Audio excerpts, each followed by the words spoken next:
Hello and welcome everyone. If you are new here, then welcome to these videos. If you have been here before, then welcome back. We are working on our next sections in the Foundations of Technology, which again, this course in our calendar is, or our schedule is listed as Technology and Engineering Design. They are one and the same, so don't worry about that as you see the Foundations of Technology term pop up throughout the course. I'm going to be combining two lessons into one today, so this video is going to be a little bit longer than some of the prior videos, but I will try and get through it a little bit more quickly as we dive into this. So let's go ahead and get into this lesson. We're going to be looking at the next primary cycle with the inventions and innovations, and that is the role of research and development, or R&D, as it is often listed. Research and development is a problem-solving approach that allows business and industry to prepare products and systems for the marketplace. So R&D is the process that is used by the business and industry to use usable information to improve the company's operations or to develop products. So these are sometimes inventions, but oftentimes just innovations that companies do to be more competitive within the local and global markets. So its purposes are to either develop new products or to discover some form of new knowledge. And so this one is pretty straightforward. You know, you want to design a new product so that way you can put it out. The more products that you have, the more that people can buy, and the more that people buy, the more money that you make. The second one, this is research for research's sake. And so there is something, when I taught math, there was something that I like to reference. There is actually a number set that is called the vampire numbers. And they have all of these properties to them, and I'm not going to go into them because this is not a math class. But when asked, because almost every time I would address it, I would say, somebody would ask, well, when do you use them? And the answer is, well, we don't know. We don't know when you use them. Right now, currently, there is no really use for them. So that is information for the sake of having information. But sometimes that is necessary because as you then run across you may eventually run across something where that information is then used. And if you look at like science and technology and mathematics as a trifecta, you'll see throughout history that they don't all three evolve at the exact same pace. And sometimes there's information from one that has been around for even hundreds of years that does not become used until, obviously hundreds of years later. So this discovering new knowledge is expensive, and you have to also be able to kind of justify its expense because it may not be something that you use in the immediate time. So product design development is driven by the market or the needs of the intended consumer and is heavily influenced by research and the profit motive. So this is, these are companies designing something with the intent to make you either buy more of their product or to buy this new product. I remember when I was a kid, Lucky Charms added in a new marshmallow. Nothing really ever changed. It was the red balloons, which I don't even know if they have the red balloons anymore. And nothing changed because the ingredients were still the same. All they did was they just added in a different shape to a marshmallow because they wanted you, by having that new marshmallow, it made you want to buy that product because it was just something new. And so that's kind of what this is talking about. It was a change to make you want to buy Lucky Charms. And and it worked. My whole family, I have two older brothers, and we all wanted to get Lucky Charms because it had the red balloon. And so now we hit this other point here R&D is essential to a company's success. The process of research and development is often carried out by engineers developing the new products or by industrial scientists discovering that new knowledge. So this is where engineers come into play. And if you were here at the beginning of the semester when I talked about the question of what is an engineer, they are there to solve problems. And for the name of efficiency, or in this case, they may also be there to solve problems when it comes to creating new products. The R&D process. Now, if you read through this, something that I want you to think of or keep in mind is also the scientific method. Develop a problem statement. That to me parallels like the hypothesis of the scientific method. Design a process to conduct the research. This is a little bit different, but you develop your questions or you develop your techniques, your process in order to collect the information that you're going to need.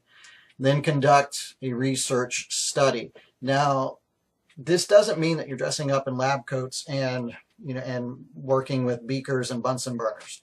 Sometimes this can all be done from a computer with just surveys or sitting at a desk reading a lot of books whenever we're talking about conducting a research study.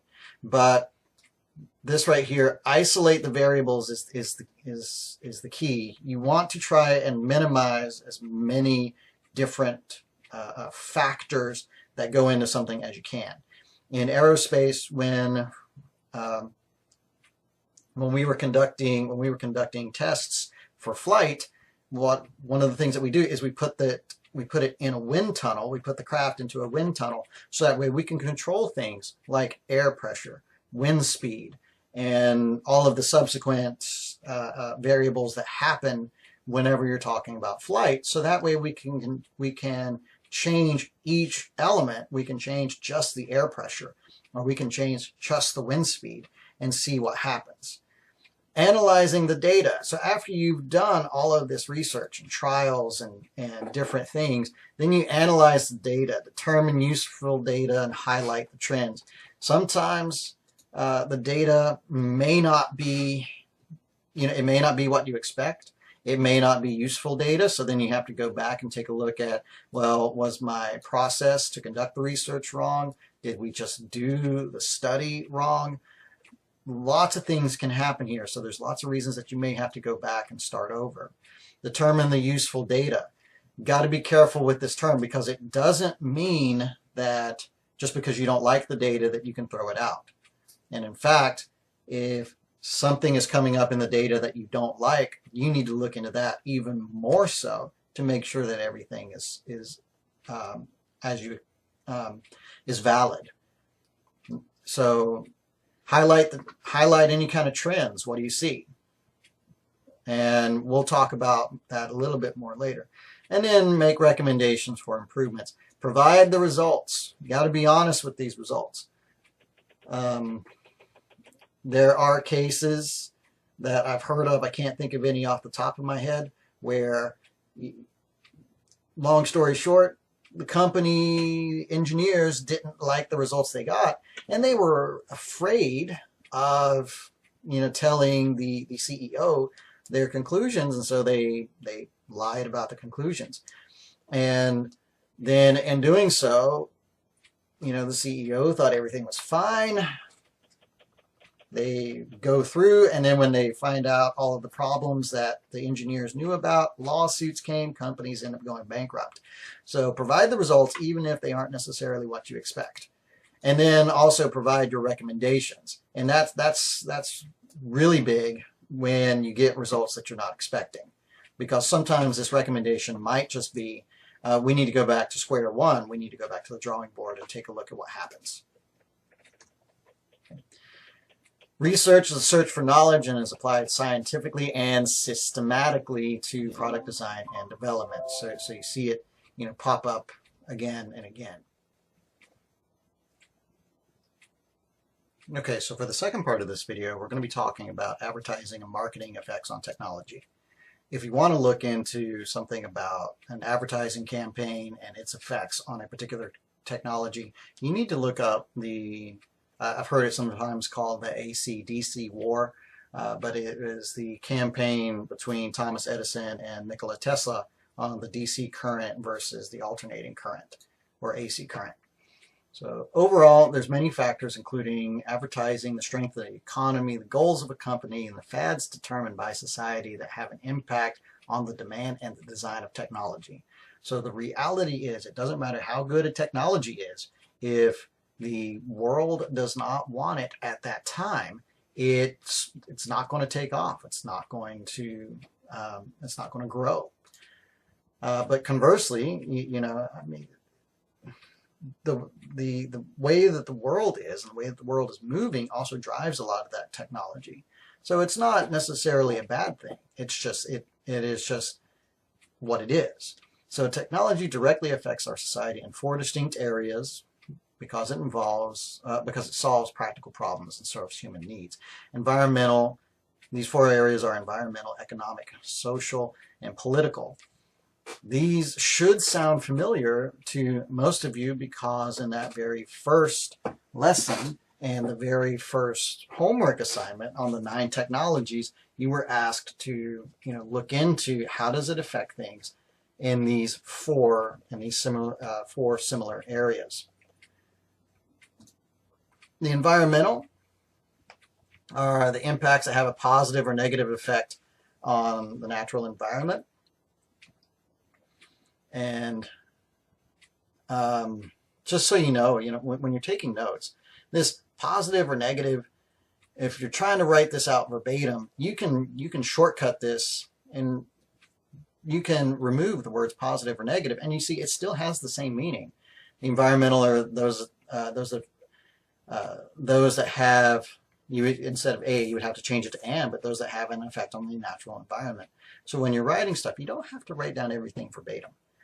The economic, those that have a financial impact on our society. Social, how an invention or innovation improves or changes the way in which we live or work. And then political, how an invention or innovation influences political decisions and policies such as laws and regulations. Really, any technology has some kind of impact in all 4 areas. It's just it may impact one of the 4 areas a lot stronger than another. Trade-offs. All technologies have both positive and negative effects, whether those that were originally anticipated during the other than those that were originally anticipated during the design phase. So you'll hear me many times in the class when presenting with a question that sounds like it should have either a yes or no answer, and I'll go, well, it's kind of both. And that's what this talks about. Easy example would be the car. When the car was invented, it redefined how we traveled, made transportation a whole lot easier, which was great. Most of us would consider that a positive. But then, car accidents created substantial number of deaths, which would definitely be a negative. And that's a negative that exists only because the car exists. You can't have somebody who was injured or killed in a car accident if cars never existed in the first place. So there is a trade-off. There is a positive and there is a negative. And hopefully, for whatever the invention or innovation is, the positive always outweighs the negatives. Trade-offs are when a designer must make a choice between a positive and negative impact for a product. Okay, I just mentioned that, but now we're just putting it down in words. So an example, chlorofluorocarbons, CFCs. In 1930, they were praised as a coolant in refrigeration units. They were used in aerosols and in cleaning solvents, and they worked really, really, really well. And I studied these in my thermodynamics course, and I mean, their ability to cool was just so much better than even a lot of the chemicals that we have today. They really, really worked. But then in 1973, so this is after the CFCs have been out for a while, in 1973 it was found to be one of the leading agents in the depletion of the ozone, and then and it was banned in 2010. I remember when this ban finally came through. So, there was a very strong positive early on, and then later it was discovered that, hey, there's actually a pretty significant downside to it. So now, not all cases of something starting off really good ends up bad. This just happens to be one out of many, many, many, many different technologies that exist. So, all right, so let's take a look at this one. Automobile design 1, it's designed to be cleaner and better for the environment, but then design 2 is designed to get better fuel economy and reduce the dependence on foreign fuel. Now we have this question: as the designer, taking into account these are two positive impacts, how would you decide? So let's assume that you're trying to make this car. You have design 1, it's going to be cleaner and better for the environment, but then design 2 is it gets better fuel economy and reduces the impact on reduces our dependence on foreign oil. Which one would you choose and why? Because let's also assume that you can't combine both. So think about that. This isn't one that has a direct answer, but these are the kind of choices that you have to sometimes make whenever you're dealing with the design.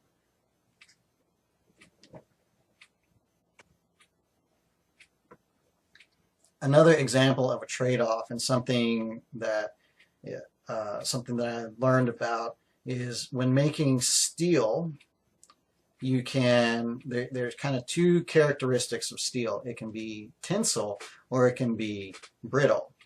And tensile means sometimes you may hear it malleable. So it can bend, it can be molded, but it's soft. But on the other side of it, well, if you make steel hard, if you make it too hard, it becomes brittle. And so while it's incredibly strong, it's easy to break. So, which would you rather have? And the application of this, for hundreds of years was in armor and in weapons. If you make a sword, well, if you make the metal too soft, then the blade's going to dull, which means it can't cut anything. But if you make it too hard, yeah, it can cut through stuff, but then it's also more likely to break. And so you have to get a balance between you don't want it too soft, but also you don't want it too hard. And so that's another example of a trade-off. Technological advancement is often the result of ideas, knowledge, and/or skills that are shared across technologies or academic disciplines. So when we're talking about a technological advancement as a whole, it's not often just one, it's not one person, it's not one group. It's a vast array of people and organizations that come in to really advance these technologies. The advancement of technology is directly related to the advancement of science and mathematics. So once again, there's my former classes coming into play. The better that we are with science and math, the more likely we are to advance the technology. When the computer came out, all of this math that had existed about things in binary that people had, when are we ever going to use this, became very applicable in the use of computers and computer technologies. So math that had been around for a very long time then got its own branch of mathematics, which is in the computer science realm. Technology directly impacts society because it solves practical problems and serves human needs. You may have heard the phrase before, apathy is the mother of invention. Whatever we can do to help make our lives easier, we try and create technology in order to do so. And think about, for those of you who did the 9 technologies assignment, think about how you can see that going back into those 9 technologies. Think about any technology that was ever created and how it was made to make life easier for people. Number of different factors contribute to the design of and demand for various technologies. So advertising. People aren't going to buy your product if they don't know it exists. The strength of the economy. People aren't going to buy your technology if there's just not enough money to purchase that technology. For years and years and years, only universities could afford computers because they were on par with being equivalent of hundreds of thousands of dollars. So you wouldn't buy this thing that didn't have as much use, certainly as it does now. The goals of the company. There's some technologies. There are some technologies that I won't say get intentionally suppressed, but may not be used to their full potential if the company itself, sees that it needs to go into a different route. For example, if you're working for, well, a good one that has come out right now is, if you design an automated restaurant ordering system, if you're the waiter, you may not want to produce that technology just yet, because if you were to design some kind of a system where waiters aren't needed, then you've just rendered yourself obsolete. So that would be a conflict of interest. Now, I'm not saying that all technologies run into something like that, but Ford Motor Company is probably not going to make the world's best Debbie cake because they make cars. They don't make Debbie cakes. So the goals of the company, also affect the technology, and then also the latest trends. I can remember back in the 80s where we had the technology to make more fuel efficient cars, but people weren't buying the fuel efficient cars, and so nobody made fuel efficient cars. It really wasn't until after Hurricane Katrina that the fuel efficient cars really started to gain traction because the price of gas just went up so much. Advertisement. There are 3 general themes for great advertisements: execution, creativity, and strategy. So this pyramid design is not by accident. The most important thing about any kind of advertisement is how you execute the advertisement. If you're trying to advertise for something that is intended for, let's just say, senior citizens, you probably should not advertise on a lot of social media, just because the bulk of seniors are not, even if they are on social media platforms, they're not incredibly active on social media platforms. Next is the creativity. You want it to be something that people are going to recognize and people are going to catch on to. But again, it doesn't matter how creative you are. If you execute it poorly, it's not going to work. And then finally, the strategy. The strategy comes into the last bit of it when it comes to your advertisement. Strategy: a clearly crafted message that is communicated to a target audience for a specific purpose. So know your audience. Know your audience. If I'm selling skateboards, I'm probably not going to take that to the senior center. Creativity gets the attention of the audience while positively influencing the consumer. And then finally, the execution, blending of the strategy and creativity to clearly communicate the idea. Successful advertisements are highly targeted, identifies a clear target audience. When I see advertisements for reverse mortgages, those are on the TV when the elderly are at home watching TV while the younger generations are either at school or at work. So reverse mortgages, you'll see those commercials all the time when watching The Price is Right. You're not going to see them when watching The Simpsons. They solve a problem. They demonstrate how the product can be used to solve a problem. You're not going to buy something unless you need it. There has to be a need, and so then they have to show you. Sometimes they show you a need you didn't even realize that you had. They're unique. They are authentic, creative, and capture the audience's attention. Long while ago, the Geico Gecko came out. And then it seems like every insurance company after that put out their own mascot. And because the gecko is the one that is still around, because it was creative, it captured the audience's attention. Everybody else tried to jump onto that bandwagon, but only, Geico was the most successful. Geico was the most successful from that. Causes the audience to act, creates some types of connection with the audience. All